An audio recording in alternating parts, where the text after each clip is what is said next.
بسم اللہ الرحمن الرحیم۔ تمام تعریفیں اللہ کے لیے ہیں، ایسی تعریف جس کی حد ہی کوئی نہیں، کوئی ابتدا ہی نہیں اور نہ ہی اس کی کوئی عدد ہے، انتہا ہی کوئی نہیں، نہ ہی اس تعریف کی وسعت کوئی ہے۔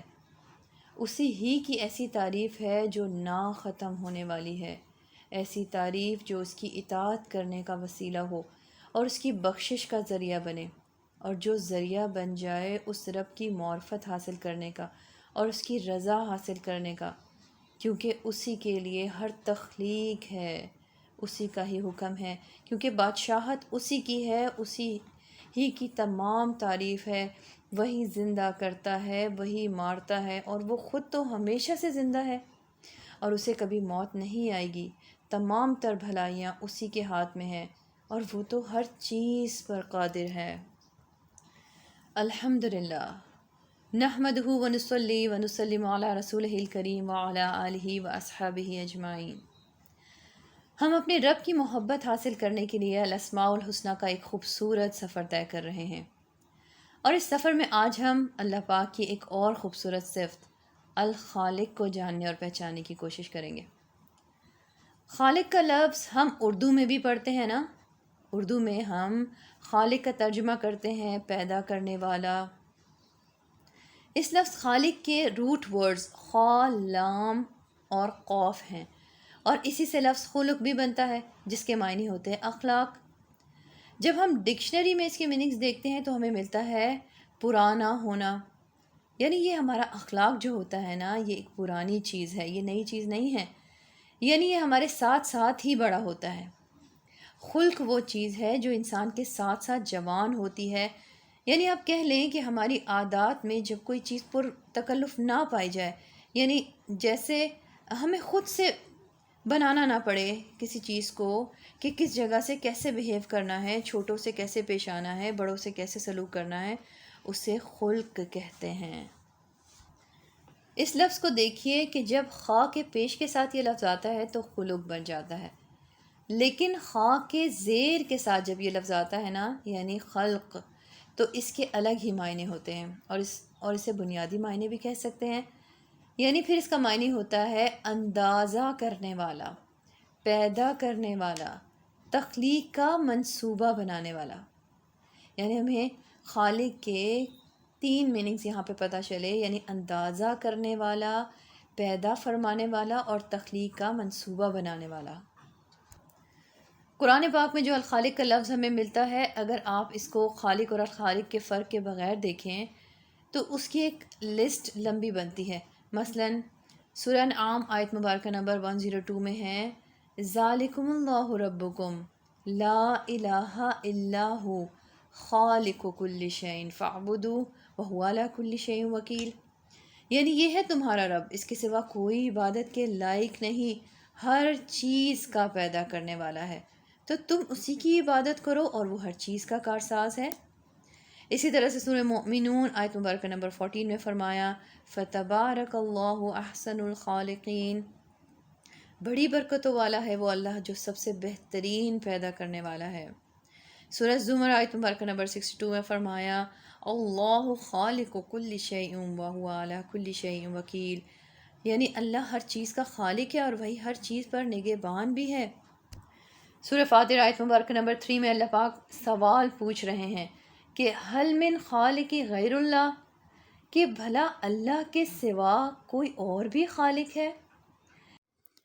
سورہ صافات آیت مبارکہ نمبر 125 میں اللہ پاک انسان سے شکوہ فرما رہے ہیں، فرماتے ہیں کہ اتدعون بعلا وتذرون احسن الخالقین، کہ کیا تم بدھ کو پکارتے ہو اور تم چھوڑتے ہو سب سے اچھا پیدا کرنے والے کو۔ اسی طرح سے سورہ صاد آیت مبارکہ نمبر 71 میں اللہ پاک فرماتے ہیں کہ انی خالقم بشرم من طین، کہ میں مٹی سے انسان بنانے والا ہوں۔ پھر سورہ واقعہ آیت مبارکہ نمبر 57 میں فرمایا نحن خلقناکم فلولا تصدقون، کہ ہم ہی نے تمہیں پیدا کیا ہے پھر تم تصدیق کیوں نہیں کرتے۔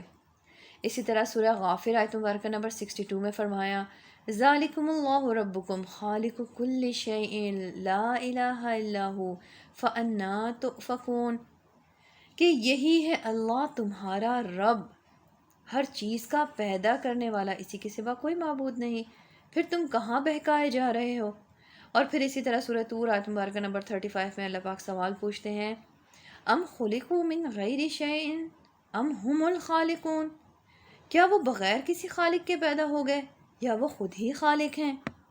پھر اسی طرح سے سورہ واقعہ آیت مبارکہ نمبر 59 میں فرمایا، اَأَنتُمْ تَخْلُقُونَهُ ام نحن الخالقون، کیا تم اسے پیدا کرتے ہو یا ہم ہی پیدا کرنے والے ہیں۔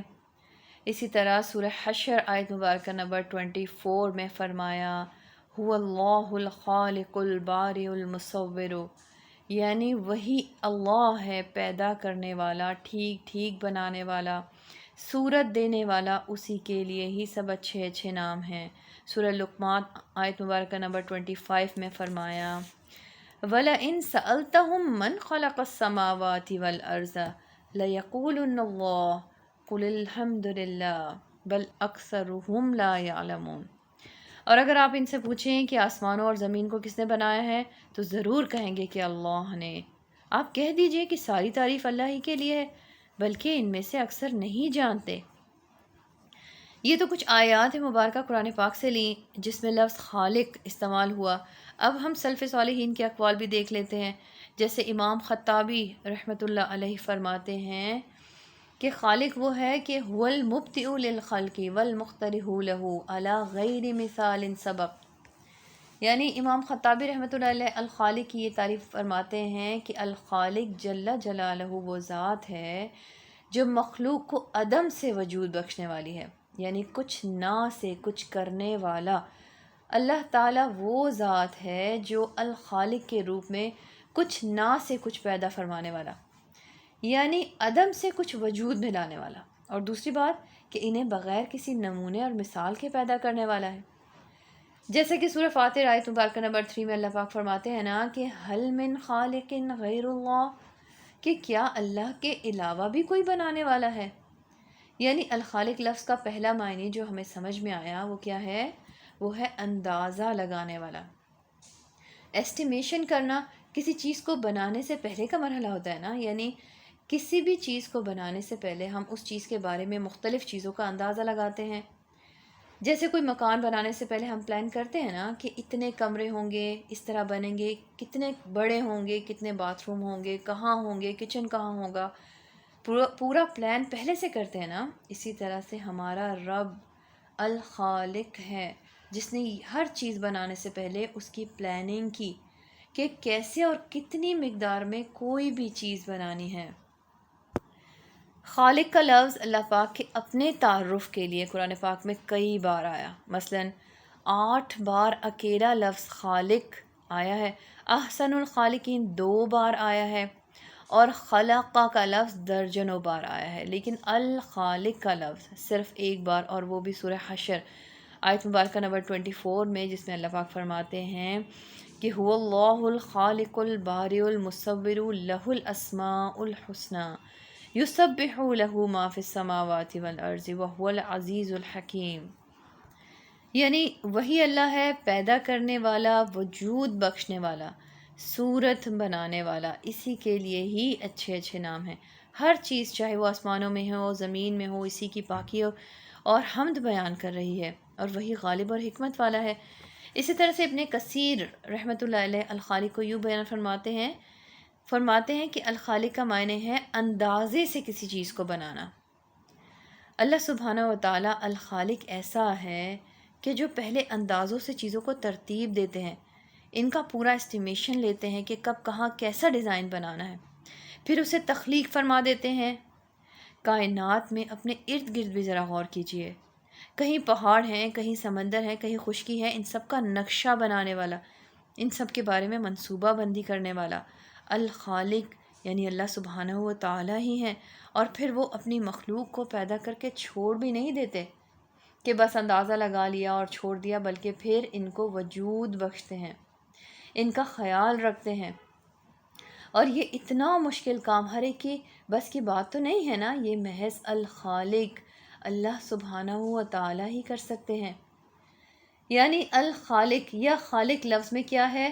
پہلی بات تو یہ کہ اللہ سبحانہ و تعالی الخالق ہیں، جو چیزوں کو بنانے سے پہلے اس کا اندازہ کرتے ہیں، مثلاً انسان کیسا ہوگا، جانور کیسا ہوگا، پرندہ کیسا ہوگا، اور کس کس طرح سے انسان کے مختلف اعضاء کو فٹ کرنا ہے، کس کس طرح سے جانور اور پرندوں کی ڈیزائننگ کرنی ہے۔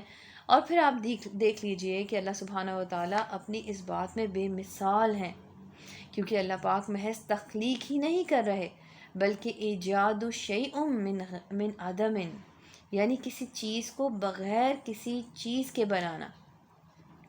آپ دیکھیے کہ اللہ پاک ایک پانی کے قطرے یعنی نطفے کو ایک گوشت کے لوتھڑے میں بدل دیتے ہیں، اور پھر اس پر جلد چڑھا دیتے ہیں، پھر اس میں ہڈیاں بناتے ہیں، اور بالآخر ایک مکمل انسان کو وجود بخش دیتے ہیں۔ یعنی سب سے بڑی بات تو یہ ہے کہ وہ بغیر کسی مادے کے، یعنی make some thing from nothing سے یہ سب کرتے ہیں۔ اور پھر انسان کی تخلیق تو خود اللہ پاک کی کتنی بڑی نشانی ہے۔ 1400 سال پہلے جب انسان نہیں جانتا تھا کہ کس طرح سے ماں کے پیٹ میں مختلف مرحلوں میں انسان کی تخلیق ہوتی ہے، تو اللہ سبحانہ و تعالیٰ نے اس کا بھی ذکر فرما دیا۔ سورہ مومنون آیت مبارکہ نمبر 14 میں فرمایا ثم خلقنا النطفة علقہ، فرمایا کہ پھر نطفے کو ہم نے جمع ہوا خون بنایا، فخلقنا العلقة مضغہ، پھر اس خون کے لوتھڑے کو گوشت کا ٹکڑا کر دیا، فخلقنا المضغۃ عظاما، پھر گوشت کے ٹکڑے کو ہڈی بنا دیا، فکسونا العظام لحما، اور پھر ان ہڈیوں کو ہم نے گوشت پہنایا، ثم انشأناہ خلقا آخر، اور پھر ہم نے اس کو ایک اور ہی صورت میں پیدا کر دیا۔ پھر اس بات پر بھی غور کیجئے کہ یہ مشکل ترین کام کہاں ہو رہا ہے؟ جی ہاں، ماں کے پیٹ میں 3 پردوں کے اندر، اندھیروں پہ اندھیروں کے اندر کس طرح اللہ سبحانہ و تعالیٰ انسان کی صورت گری کرتا ہے، کس طرح مختلف مراحل سے گزر کر ایک بہترین شکل میں انسان کو پیدا فرما دیتا ہے۔ اور پھر ان سب کے بعد فرمایا فتبارک اللہ احسن الخالقین، کہ بڑی ہی برکت والا ہے وہ پیدا کرنے والوں میں سب سے اچھا بنانے والا۔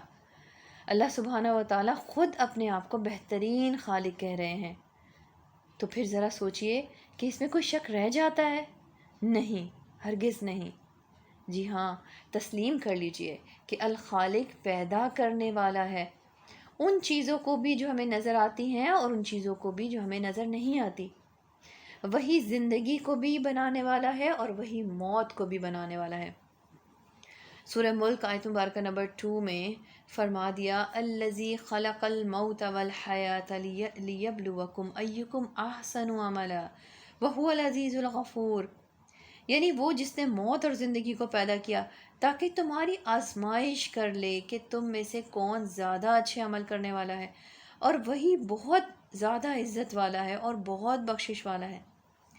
الخالق تو وہ ہے جس نے جنت اور دوزخ کو بھی پیدا فرمایا ہے، کرسی کا پیدا فرمانے والا، آسمان و زمین کا پیدا فرمانے والا، آسمانوں کا، سمندروں کا، دریاؤں کا، زمینوں کا، آسمانوں حیوانوں کا پیدا کرنے والا، اس مٹی کے نیچے جو کچھ ہے ان سب کا پیدا کرنے والا الخالق ہی ہے۔ اور حقیقت تو یہ ہے کہ اللہ سبحانہ و تعالیٰ ہی ہر چیز کا خالق ہے، اور کوئی بھی چیز چاہے چھوٹی ہو یا بڑی ہو، سالڈ ہو، لیکوڈ ہو، کمزور ہو، طاقتور ہو، ہر چیز کا بنانے والا، اس کی شکل اور مختلف حیت کے ساتھ پیدا کرنے والا وہ الخالق ہی تو ہے۔ اور اللہ سبحانہ و تعالیٰ کی اس صفت پر ایمان لانا اور اس پر یقین رکھنا نہایت ضروری ہے۔ عربی میں لفظ خلق کا معنی، پیدا کرنے کا معنی جو ہے وہ 2 طرح سے استعمال ہوتا ہے۔ یعنی ایک تو یہ کہ اللہ سبحانہ و تعالیٰ الخالق ہیں، یعنی وہ ذات جس نے چیزوں کو وجود بخشا جبکہ وہ پہلے موجود نہ تھی، یعنی جو کچھ ہم دیکھتے ہیں نا اس دنیا میں یہ اس سے پہلے کہیں بھی نہیں تھی۔ ان سب چیزوں کا اندازہ کرنے والا، اس کا ڈیزائن بنانے والا، اس کو وجود میں لانے والا اور پھر ان کو ایک خاص شکل دینے والا بس اللہ سبحانہ و تعالیٰ ہی ہیں۔ اور پھر اپنے ازلی علم کی بنا پر اس نے سب چیزوں کی تقدیر بنائی، اسی نے اس کو پلان کیا، اسی نے ان کو وجود بخشا، جبکہ اس سے پہلے ان چیزوں کا کسی کو علم ہی نہ تھا اور نہ ہی اندازہ تھا، اور پھر ایک اور بات جو ہمیں اپنے ذہنوں میں بٹھا لینی ہے وہ یہ کہ اس الخالق جل جلالہ کی صفت خلقیت میں اس کا کوئی شریک بھی نہیں ہے، وہ اکیلا ہی ہر کام کرنے پر قادر ہے، اسے کسی کی ضرورت نہیں ہے۔ سورہ فاتر آیت مبارکہ نمبر 3 میں اللہ پاک فرماتے ہیں یا ایھا الانسان اذکروا نعمت اللہ علیکم، اے لوگو اللہ کی نعمت یاد کرو جو اس نے تم پر کی ہے۔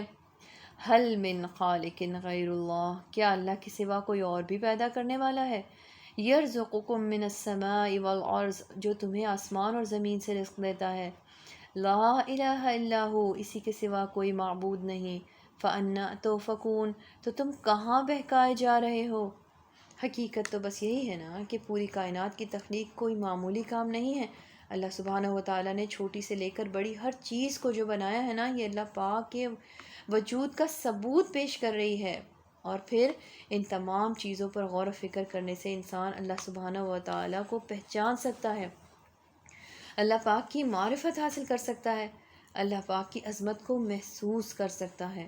سورہ زاریات آیت مبارکہ نمبر 21 میں اللہ پاک فرماتے ہیں وَفِي أَنفُسِكُمْ أَفَلَا تُبْصِرُونَ، اور تمہارے اپنے نفسوں میں بھی تو ایک نشانی ہے، کیا تم غور نہیں کرتے؟ ہمارے تو اپنے جسموں کا ہر عضو بتاتا ہے کہ اس کو تخلیق کرنے والا بہت شاندار ہے، وہ تو بس الخالق اللہ سبحانہ و تعالیٰ کی ہی ذات ہو سکتی ہے نا۔ ذرا سا اپنے اوپر بھی غور کر لیتے ہیں، زمین، چاند، سورج، ستارے، دریاؤں، آسمان، یہ تو ہم دیکھتے ہی رہیں گے۔ انسان کے جسم کے اندر بھی تو ایک چھوٹا سا جہان ہے نا۔ اگر یہ دنیا عالم اکبر ہے تو ہمارا جسم بھی تو عالم اصغر کہلاتا ہے نا، یعنی ایک چھوٹا سا جہان اس میں بھی تو ہے۔ مختلف قسم کی ڈفرینٹ چیزیں آپس میں مل کر کام کر رہی ہیں، اسی طرح سے ہمارے مزاج الگ الگ بنائے، طبیعتیں ہماری الگ، ایک دوسرے سے مختلف، اربوں خربوں میں ایک چہرہ دوسرے سے نہیں ملتا۔ اور یہ بھی تو بے مثال ہے نا کہ باہر سے سب چاہے مختلف ہیں مگر اندر سے روح کے اعتبار سے انسان سب ایک جیسے ہیں۔ یہ کس کا کمال ہے؟ یہ کس کا ماسٹر پیس ہے؟ ذرا سوچئے، اپنے آپ سے سوال کیجئے کہ میرے دل میں، جسم میں یہ روح کہاں سے آئی؟ میری زندگی کے یہ سامان کس نے پیدا کیے؟ میری آنکھ میں یہ روشنی کس نے ڈالی؟ میرے کان کے پردوں میں یہ سننے کی قابلیت کس نے دی؟ میرے ناک کے اندر غدودوں کی خوشبو اور بدبو کا یہ احساس کس نے دیا؟ میرے زبان کو چٹخارا کس نے دیا؟ اور سب سے بڑھ کر گوشت کے ایک چھوٹے سے ٹکڑے کو یعنی میری زبان کو بولنے کی طاقت کس نے دی؟ کیا میرے ساتھ یہ مہربانیاں میرے ماں باپ نے کی؟ میری ماں نے کی؟ کیا میرے ان کاموں کے لیے کسی ڈاکٹر کی خدمت لی گئی؟ کسی کا تو یہ کمال ہے نا، تو کھل کر کہہ دیجئے کہ تبارک اللہ احسن الخالقین، کہ بڑی ہی برکت والا ہے اللہ ہی ہے جو سب بنانے والوں سے سب سے اچھا بنانے والا ہے۔ جی ہاں، حکمت والا، خبردار، کامل قدرت رکھنے والا ہمارے رب الخالق جل جلالہ ہی کی یہ سب مہربانیاں ہیں۔ اب آدم علیہ السلام کی تخلیق پر غور کرتے ہیں کہ کس طرح سے اللہ سبحانہ و تعالیٰ نے انہیں بنایا۔ سنن ترمذی حدیث مبارکہ نمبر 2955 میں ہے کہ رسول اللہ صلی اللہ علیہ وآلہ وسلم نے فرمایا کہ اللہ تعالیٰ نے ساری زمین کے ہر حصے سے ایک مٹھی مٹی لے کر اس سے آدم علیہ السلام کو پیدا کیا۔ یہی وجہ ہے کہ اولاد آدم زمین کی مٹی کے مطابق ہے، کوئی سرخ ہے، کوئی سیاہ ہے، کوئی درمیانہ ہے، کوئی نرم ہے، کوئی سخت ہے، کوئی خبیث ہے، کوئی طیب ہے۔ اور پھر یہ بھی کہ اللہ تعالیٰ نے انسان کو کس بہترین شکل میں جوڑا اور پھر بہترین حالت میں پیدا کیا۔ سورہ 3 آیت مبارکہ نمبر 4 میں ہے نا کہ لَقَدْ خَلَقْنَا الْإِنسَانَ فِي أَحْسَنِ تَقْوِيمٍ، کہ بے شک ہم نے انسان کو سب سے اچھی صورت میں پیدا کیا ہے۔ اور یہ بھی تو اللہ پاک کی بہت بڑی نشانیوں میں سے ہے نا۔ پھر سورہ سجدہ آیت مبارکہ نمبر 7 میں فرمایا الَّذِي أَحْسَنَ كُلَّ شَيْءٍ خَلَقَهُ وَبَدَأَ خَلْقَ الْإِنسَانَ مِنْ طِينٍ، یعنی جس نے جو چیز بنائی خوب بنائی اور انسان کی پیدائش مٹی سے شروع کی، یعنی معمولی مٹی سے انسان کی تخلیق کی، اور پھر کس طرح سے انسان زمین پر مختلف طریقے سے پھیلتے چلے جا رہے ہیں۔ اور اللہ سبحانہ و تعالیٰ کا بنانا یہ ہیزٹ نہیں ہے، یعنی جس کو جو چاہا سائز دے دیا، مختلف چیزوں میں مختلف سائز اللہ پاک نے خود متعین کیا ہے، ان کو کس طرح بنانا ہے، ان کا کیا ٹیکسچر ہوگا، ان کے اندر پائی جانے والی مختلف صلاحیتوں کو، کسی چیز کو کھانے کے لیے بنایا، کسی چیز کو کسی اور چیز کے قابل بنایا، کچھ چیزیں انسان کے لیے بنا کر پہاڑوں وغیرہ میں رکھ دی، کچھ چیزیں زمین کے اندر ذخیرہ کی ہوئی ہیں، وقت کے ساتھ ساتھ انسان اس کو نکالتا ہے۔ اور پھر یہ کہ اللہ پاک نے انسان کو صرف ایک بار پیدا نہیں کیا، بلکہ پیدا کرنے کے بعد جب اسے موت دے گا تو پھر دوبارہ بھی پیدا کرنے پر قادر ہے۔ سورہ قیامہ آیت مبارکہ نمبر 3 میں فرمایا اَيَحْسَبُ الْإِنسَانُ أَن لَّن نَّجْمَعَ عِظَامَهُ، کیا انسان گمان کرتا ہے کہ بے شک ہم کبھی اس کی ہڈیاں جمع نہیں کریں گے؟ اور پھر اسی صورت میں آیت مبارکہ نمبر 4 میں فرمایا بلا قادرین علی ان نسوی بنانا، کیوں نہیں اس حال میں کہ ہم اس پر قادر ہیں کہ اس کی انگلیوں کے پور پور درست کر کے بنا دیں۔ یعنی ہر انسان کی اپنی ایک علیحدہ شناخت کے ساتھ اس کی تخلیق فرمائی، اور آج ہزاروں سال کے بعد بھی انسان نے جانا کہ اس کے اپنے پوروں کے اندر اس کی شناخت موجود ہے۔ ہر انسان کا انگوٹھا دوسرے سے مختلف ہے۔ دنیا میں کروڑوں انسان اس وقت موجود ہیں، لیکن کسی کا فنگر پرنٹ دوسرے سے نہیں ملتا۔ یہ اللہ پاک کی بہت بڑی نشانی ہے نا۔ اور پھر جب انسان دوبارہ پیدا کیا جائے گا تو اس نشانی کے ساتھ ہی کہ دو انسانوں کا پیدا کرنا ایک جیسا نہیں ہے، اور پھر اللہ تعالیٰ نے انسان کو پیدا کرنے سے پہلے اس کے لیے ان تمام چیزوں کا انتظام فرما دیا جو اس کی ضرورت ہو سکتی تھی۔ جیسے بچے کی پیدائش سے پہلے اس کے رزق کو اس کی ماں کے سینے میں رکھ دیا۔ یعنی اللہ پاک نہ صرف انسان کو پیدا فرماتے ہیں بلکہ انسان کی زندگی کا سامان بھی، چھوٹے ہوں یا بڑے ہوں، ان کا انتظام فرماتے ہیں۔ اور انسان اگر اپنی غذا پر ہی غور کرے تو وہ غذا ہی ہمیں اپنے خالق سے ملوانے کے لیے کافی ہے۔ سورہ عبسہ آیت مبارکہ نمبر 24 سے 32 تک اللہ پاک انسان کو اپنی غذا کی طرف غور و فکر کرنے کی دعوت دے رہے ہیں۔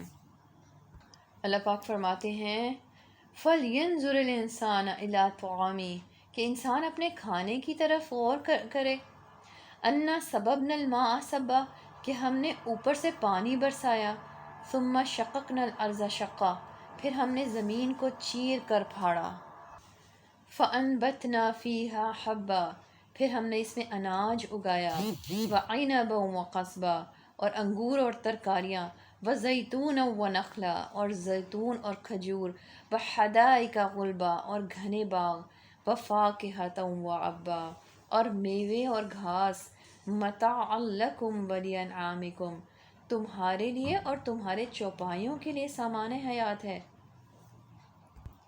جی ہاں، یہ سب الخالق ہی کر رہا ہے۔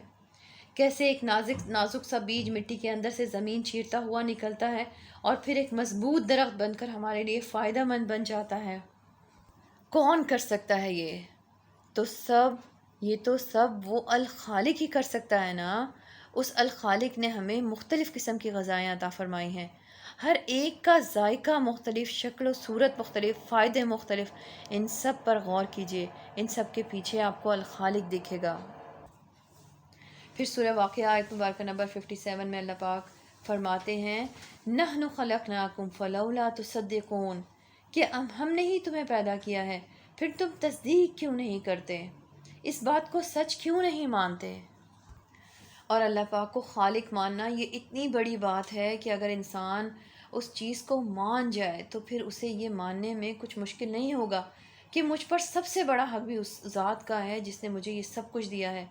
میرا جسم، میری عقل، میری بولنے کی قوت، میرے پاس جو کچھ بھی ہے سب کچھ اسی کا دیا ہوا ہے، اسی کی عنایت اور رحمت ہے، اور سب سے بڑا حق مجھ پر اسی الخالق کا ہی ہے۔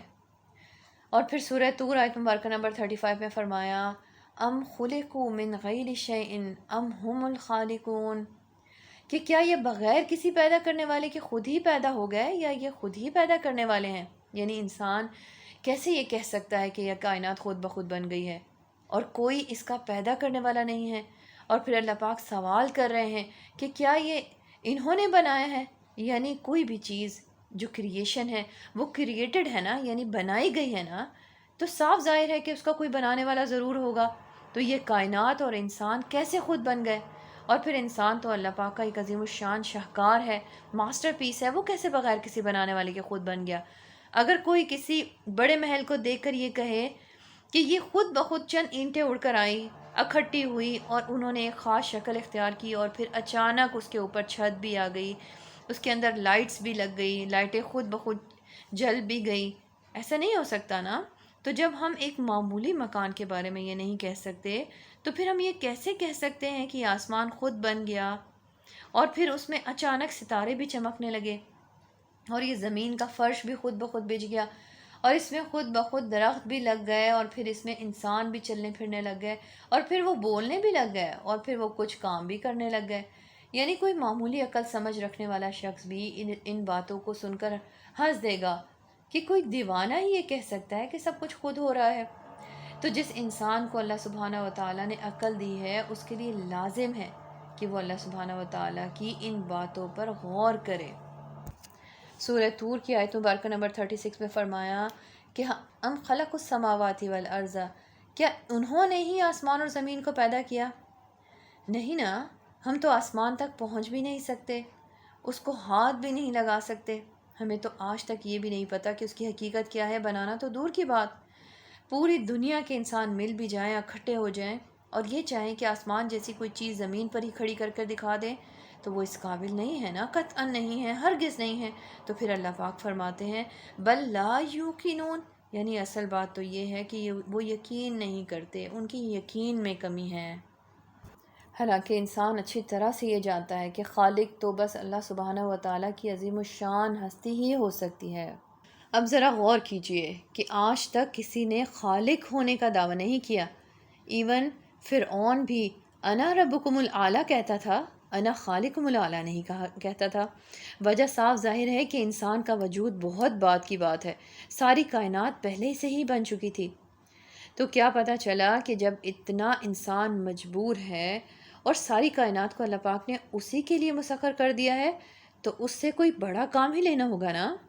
سورہ طٰہٰ آیت مبارکہ نمبر 50 میں اللہ پاک فرماتے ہیں قال ربنا الذی اعطی کل شیء خلقہ ثم ہدی، کہ فرمایا کہ ہمارا رب وہ ہے جس نے ہر چیز کو اس کی خاص صورت اور شکل بخشی اور پھر راستہ دکھایا، یعنی ہر چیز کو بتا دیا کہ اس نے کیا کام کرنا ہے، اسی نے سورج کو بتایا کہ اس کا کیا کام ہے، اسی نے ہواؤں کو بتایا کہ وہ کس کام کے لیے پیدا کی گئی ہیں، اسی نے ہر پودے، ہر پتے کو، ہر پتھر کو زندگی گزارنے کا مقصد بتایا، اور وہ اس کے مطابق کام کر رہے ہیں۔ کائنات کی ایک ایک چیز اللہ سبحانہ و تعالیٰ کی اطاعت کر رہی ہے اور اس مقصد کو پورا کر رہی ہے جس مقصد کے لیے اس کی تخلیق کی گئی ہے۔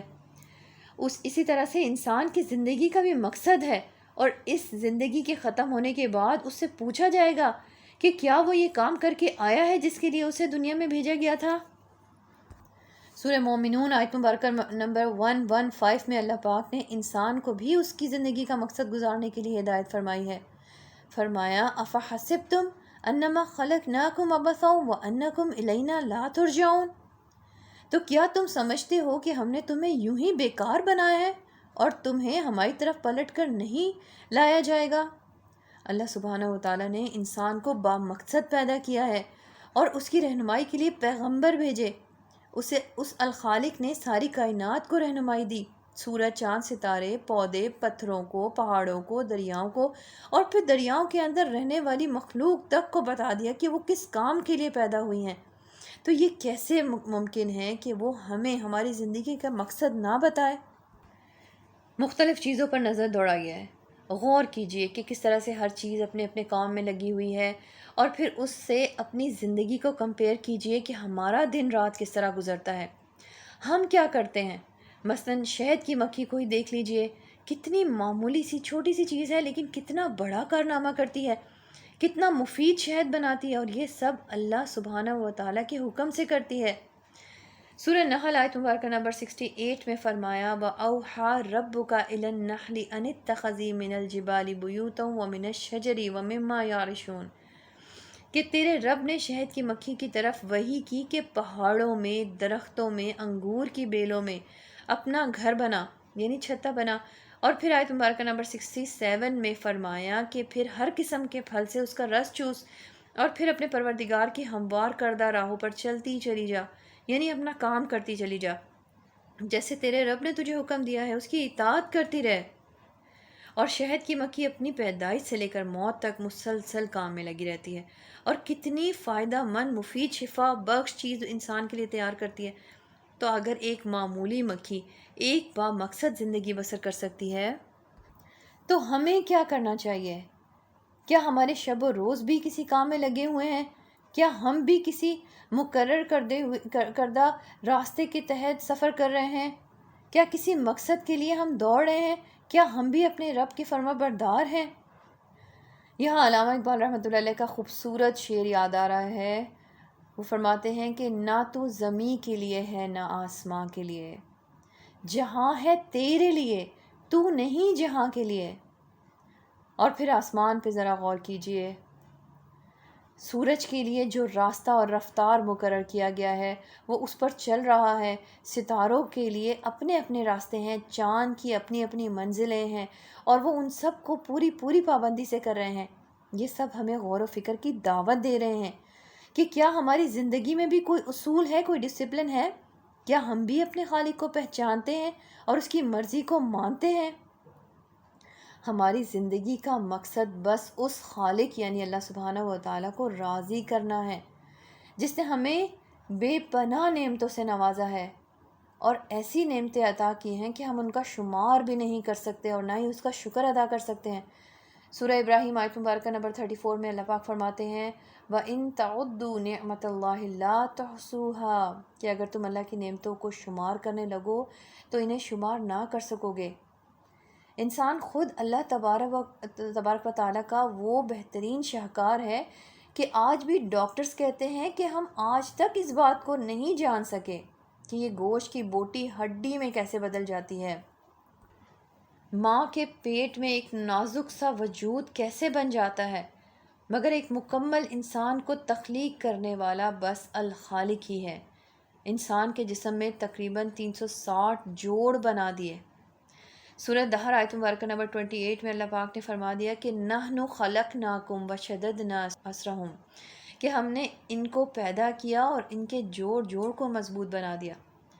ہر وقت مسلسل کام کرنے کے بعد بھی یہ جوڑ نہیں گھستے، 70-80 سال تو ٹھیک ہی رہتا ہے، اور یہ نرم و نازک اعضاء کیسے چلتے ہیں، فولاد بھی ہو تو وہ گھس جائے، لیکن یہ الخالق کی بنائی ہوئی مضبوط تخلیق ہے۔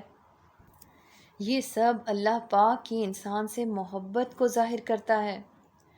سورہ انفطار آیت مبارکہ نمبر 6 میں اللہ پاک فرماتے ہیں کہ یا ایھا الانسان ما غرک بربک الکریم، کہ اے انسان تجھے تیرے کریم رب کے بارے میں کس چیز نے دھوکے میں ڈال دیا، الذی خلقک فسواک فعدلک، جس نے تجھے پیدا کیا پھر تجھے ٹھیک کیا پھر تجھے برابر کیا، فی ای صورت ما شاء رکبک، جس صورت میں چاہا تیرے اعضاء کو جوڑ دیا۔ صحیح بخاری حدیث مبارکہ نمبر 6500 جو حضرت معاذ رضی اللہ تعالیٰ عنہ سے مروی ہے، وہ فرماتے ہیں کہ نبی پاک صلی اللہ علیہ وسلم جس گدھے میں سوار تھے میں اس گدھے پر ان کے پیچھے بیٹھا ہوا تھا۔ آپ صلی اللہ علیہ وآلہ وسلم نے مجھ سے فرمایا کہ اے معاذ، کیا تمہیں معلوم ہے کہ اللہ تعالیٰ کا حق بندوں پر کیا ہے؟ یعنی خالق اپنی مخلوق سے کیا چاہتا ہے اور بندوں کا حق اللہ پاک پر کیا ہے؟ میں نے عرض کیا اللہ اور اس کے رسول زیادہ جانتے ہیں۔ آپ صلی اللہ علیہ وآلہ وسلم نے فرمایا کہ اللہ کا حق اس کے بندوں پر یہ ہے کہ وہ اس کی عبادت کریں اور اس کے ساتھ کسی کو شریک نہ ٹھہرائیں، اور بندوں کا حق اللہ تعالیٰ پر یہ ہے کہ جو بندہ اللہ کے ساتھ کسی کو شریک نہ ٹھہراتا ہو اللہ تعالیٰ اس کو عذاب نہ دے۔ اس لیے اس زندگی میں انسان جس چیز سے سب سے زیادہ بچنے کی کوشش کرے وہ اللہ تعالیٰ کے حق میں کمی کرنا ہے، یعنی شرک نہ کرے، کہ جس نے کچھ پیدا ہی نہیں کیا اس کو اس کے برابر قرار دے رہا ہے جس نے سب کچھ بنایا ہے۔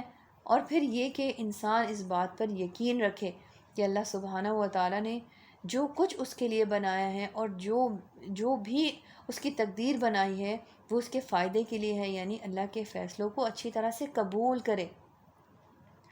پھر اسی طرح سے خالق کو مخلوق کی طرح نہ سمجھے، یعنی خالق کے ساتھ ایسا معاملہ نہ کرے جیسے ہم مخلوق کے ساتھ کرتے ہیں، بلکہ اللہ سبحانہ و تعالیٰ کو الخالق کو ہر چیز سے اعلیٰ اور ارفع سمجھے، اس کی قدر کرے، اس کا حق پہچانے، قرآن پاک کو پڑھنے کا سب سے بڑا فائدہ یہ ہوتا ہے کہ ہم اللہ تعالیٰ کو پہچاننے لگتے ہیں۔